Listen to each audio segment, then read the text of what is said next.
Bismillahirrahmanirrahim. Alhamdulillahi Rabbil Alamin. Wassalatu wassalamu ala Rasulillah wa ala alihi wa sahbihi ajma'in. Amma ba'd. Assalamualaikum warahmatullahi wabarakatuh. So ngayon, alhamdulillah mga kapatid, nasa buwan na naman tayo na napakainam, ang buwan ng Dhul-Hijjah. Especially po ang unang 10 araw ng Dhul-Hijjah.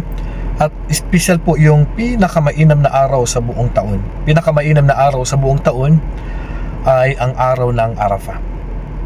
Ang araw po ng Arafah. Kasi ang Allah subhanahu wa ta'ala, bababa siya dyan sa mga hajj at ibibigay niya ang kanilang mga kahilingan.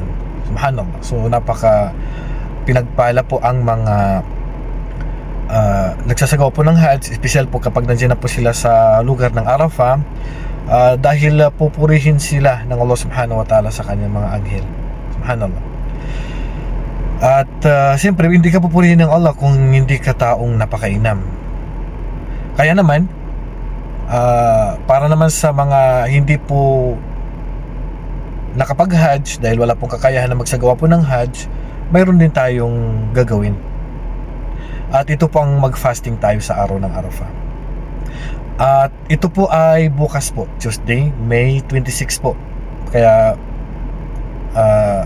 wag natin nawapalagpasin ang araw na to na tayo po ay makapag-fasting po sa araw po ng Arafah. Sa mga nag-hajj, hindi po kaaya-aya para sa kanila na mag-fasting. Kasi ang gagawin nila dyan sa Arafah, magdudua po kayo dyan. Kailangan nyo po ng lakas, kailangan nyo po ng kumain.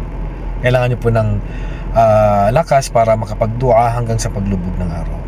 Kami naman na hindi po nakapag-hajj, magfa-fasting po kami sa iba't ibang sulok ng mundo. Ano naman ang gantimpala nito? Sabi ng propeta sallallahu alaihi wasallam, "Siyamu yawmi Arafah ahtasibu ala Allah an yukaffira sanata allati qablahu was sanata allati ba'dahu."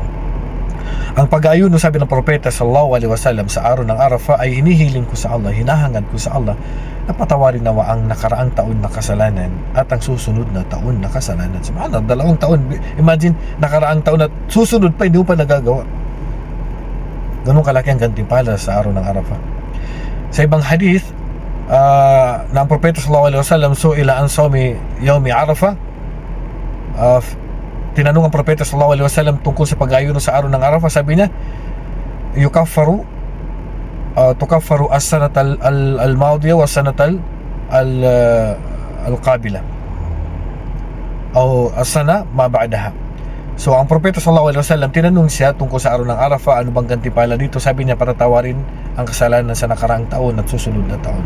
Pero ano bang kasalanan na pinapatawa dito? Yung maliliit lang po na kasalanan. Kasi po ang malalaking kasalanan, kailangan po ng tauba, kailangan po ng pagbabalik loob sa Allah subhanahu wa ta'ala. Pwede bang isabay dito sa araw po ng Arafah yung mga fasting na ibang fasting na sunnah, pero ang hindi lang po pwedeng isabay dito ay ang pagbabayad po ng utang. Ihiwalay po natin ang pagbabayad ng utang sa pag-ayuno natin sa araw po ng Arafah. So sa taon na ngayong 2026, bukas na po ang araw po ng Arafah. Huwag natin palagpasin na maayunuhan ito dahil sa laki po ng gantimpala na naghintay sa atin. Naway tanggapin ng Allah ang ating fasting at lahat ng mabubuting gawa natin. Wallahu a'lam. Sallallahu ala nabiyina Muhammadin wa ala alihi wa sahbihi ajma'in. Assalamualaikum warahmatullahi wabarakatuh.